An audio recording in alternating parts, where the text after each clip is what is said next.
Census 2020 from Program Office of the Census from Santa Clara County. So please join me to welcome Nick to the stage. Thank you. Thank you very much.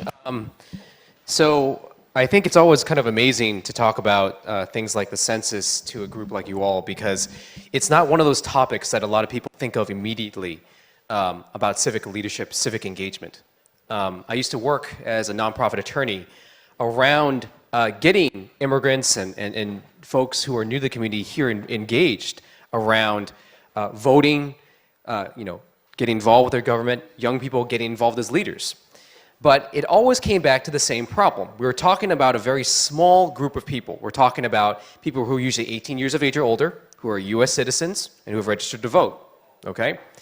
The census is unlike any other effort that we encounter here, and it happens once every 10 years, and it's so important. It's the 6th line of the US Constitution. Every 10 years, we do a head count of all people in the United States. All people, not just citizens, not the rich, not the poor, not those who speak English and those who do not. Not young people, not old people. All people have to be counted for the census. So this is a monumental effort, and I'm glad that we have a lot of different people from many different sectors, because, in many different places. Thank you for coming all the way from China. That's amazing. But it's really important for all of us to engage around the census, because it's something that requires all our effort to make sure it happens and happens correctly. I'd like to start off with this first slide. This is a map of Santa Clara County, where you're in right now. And can anyone tell me what that top left corner of the map is? Does anyone know what that is? Anybody? I know it's kind of hard to read. It's Stanford. It's Stanford University. Now, if you notice my map, the redder you are, the harder to count you are. Stanford University is one of the hardest to count places in the nation. It's not about what you know. It's not about how much means you have, okay? It's about engagement. It's about knowing the census is coming and that it's important for you to take it. It's a 10-minute survey. And what Monica and I like to say is, take your 10 minutes, spend your 10 minutes for 10 years of impact. This count will determine hundreds and millions and billions of dollars for federal funding for our safety net programs, Title I schools, highways and roads, for business planning, for disaster relief, and also helps us get representation in a very divided Congress, okay? I cannot imagine a more important job than making sure that our county is visible and is counted for the next 10 years. So take those 10 minutes in 2020 and be counted, because it's 10 years of impact, okay? So moving on. We do have quite a few friends in the effort. First and foremost is the US Census Bureau. They're the federal agency that does the actual counting, okay? I am not part of the US Census Bureau, okay? I am all the way down here with Santa Clara County and the Office of the Census to help bridge the gap between the federal census and hard-to-count communities here in California, okay? Specifically here in Santa Clara County. And the reason that is because over the years, there have been moves made by this current administration, by other acts, that have made it very difficult for our community members to trust in our federal government, to make sure that that count is done right.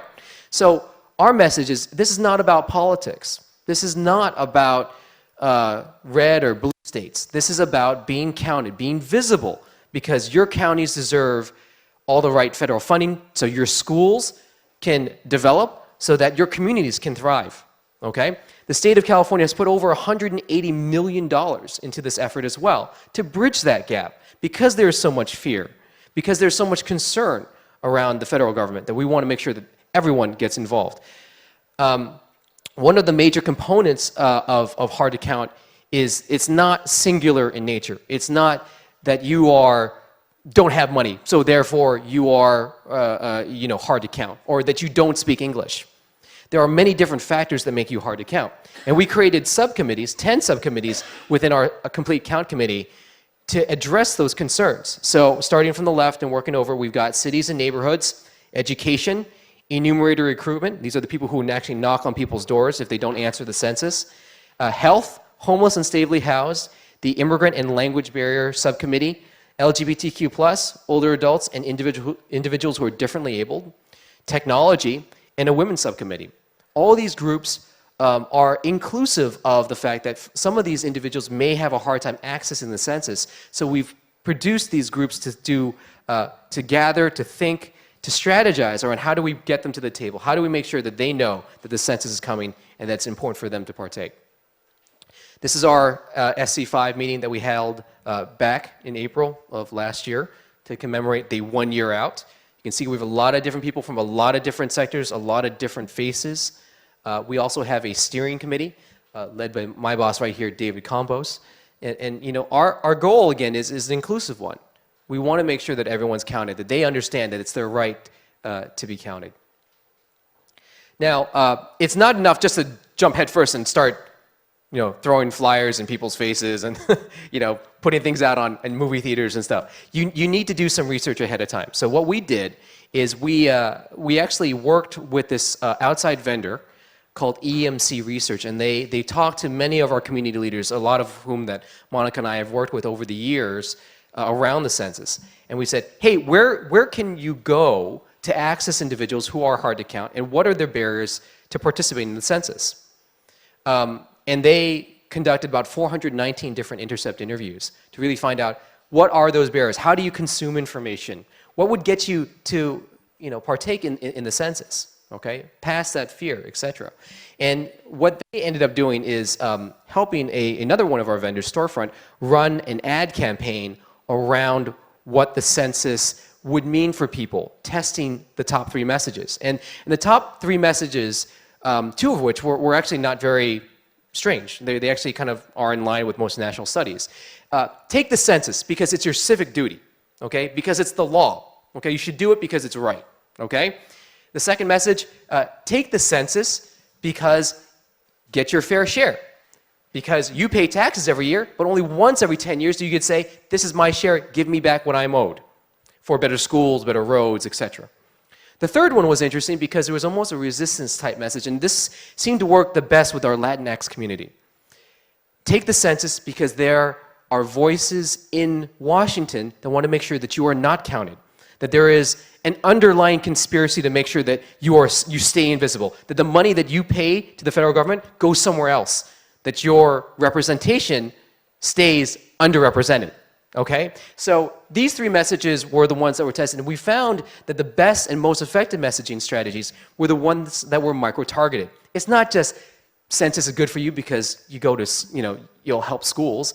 It's take the census because my daughter, who goes to Vinci Park, which is a Title I school, will lose its funding in the next year because not enough people took the census, not enough people were visible so that Title I funding could remain. Okay, so it's really getting down to the nitty-gritty, and it's hard to do that kind of work, but that's the work that Monica and I have been charged with, to really make sure that the messaging that we employ is micro-targeted to a community so they understand the importance, the gravity of taking the census in their own community. Now, in addition to messaging strategies in the media, we also worked with several different partners to fund community-based organizations to get the word out about census, because what we found is not enough for me to tell people that the census is important. They need to hear it from their trusted messengers, from the people that they know and trust, okay? So these are people like doctors and pastors and neighbors and community groups, okay? And the community groups that we funded were through the Silicon Valley Community Foundation. We funded around 30 some odds or so, and then also the United Way of the Bay Area actually threw in quite a bit of funding for regional funding. So all of these partners are here to help run a ground game that will be doing a focused canvassing effort, phone banking and text banking, hopefully, effort, in addition to giving resources to the public in public spaces. So for instance, we will be at TET this weekend, you know, tabling and answering questions about what the census means for them. Now, this is kind of our rollout calendar, what we've been kind of doing. The census is not a one and done thing. It's something that people have to be educated about over a period of time. And before now, we were talking about the census to educate people. Hopefully, all of you are now educated about what the census is, the important points about the census, and how it's connected to civic life here in the United States. But then we're now moving into the get ready phase. Now the census is almost here. What are you going to expect in the mail? Then we're moving to a March, it's here reminder. Mailers go out March 12th, all right? Official census day is April 1st. What do you expect in the mail? How do you avoid fraud? If someone comes knocking on your door and goes, hey, can I get your social security number? Don't worry, I'm with the Census Bureau. You know they're lying because they would never ask you that, okay? What are the questions they would ask you? What do Census Bureau employees look like? Those kind of things. And then afterwards, reminders in May. It's not too late to take the census. We have enumerators knocking on doors afterwards if you haven't responded to that 10-minute survey. But don't worry. These people are not aligned with Immigration Customs Enforcement. They're not aligned with law enforcement. They're not here to hunt you down. They're here to collect your information so that the census can be a success. Even in a good year, we have about 76% of individuals who respond to the census. That's a good year. If we lost 24% of our count, we would lose billions upon billions of dollars and mass amounts of representation in Congress. So we really need to make sure that we trust these individuals, that we work with these folks in the community. And it's hard because there is a lot of fear. So how do we work around that? And then, of course, July, our last chance mode. Okay? Now, these are some of the materials that we have created through feedback from our participation with our different community members. Like I said, this is mostly our educational stuff. We're moving into the get ready phase. We have buttons as well, handouts in multiple languages. We're working on Vietnamese, Tagalog, and Chinese right now, which we'll have those shortly as well. But really breaking it down so that people understand why the census is important. Brochures with more detailed information. This will be accompanied by an FAQ later on that will be in much greater detail. A pledge card. People can take action now. It's not enough to say, hey, can I catch you in a year? You have to engage folks now so they can take the pledge now to be counted. We will be using this contact information to send reminders to people. We find that a lot of folks who find out about the census now will forget about it later on. Okay? We've got save the date cards with important county resources in addition to urging them to take the pledge. Okay? And then lastly, this will be our first digital census. So unlike censuses of the past, people would just fill it out on a piece of paper and they'd mail it in. This year it's our first digital census, so most of us will be taking it online. Okay? So like I mentioned before, on March 12th, mailers will be sent out with little PIN codes. Okay? And those PIN codes are associated with the address of which they sent it to. Okay? But people also need to know they don't need to use those PINs if they don't want to.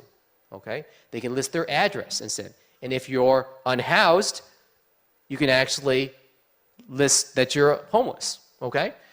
If you are living in a converted garage, you can talk to the head of house and say, hey, don't forget to add me on there. Or if you want to, send in another form that has your family's information. Okay? There are many different things that we want to do to engage people. Now, this is one regarding the digital divide. A lot of folks said, hey, well, this form is really convenient for most of us that have cell phones and laptops and we can get online really easily and who know how to use it. But we need to also be able to go out to the community and give them opportunities to fill out the form themselves. So these will be in libraries, they'll be in senior centers, city halls.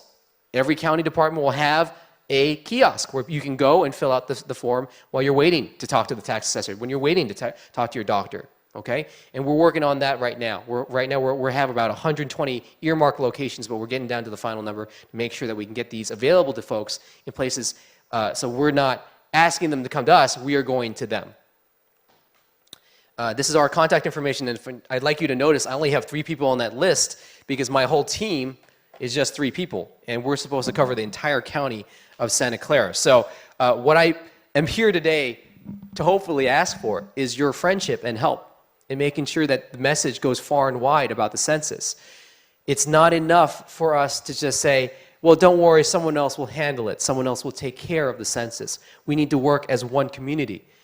We need to value each other in this community to know that the census is something that will bring us together. And this is our opportunity, and we only get one shot. So come March 12th, when those census forms drop, we really need you to take action. We need you to spread the message wide and far to the communities that you know, the communities that trust you, so that we can get a full count in 2020. Thank you.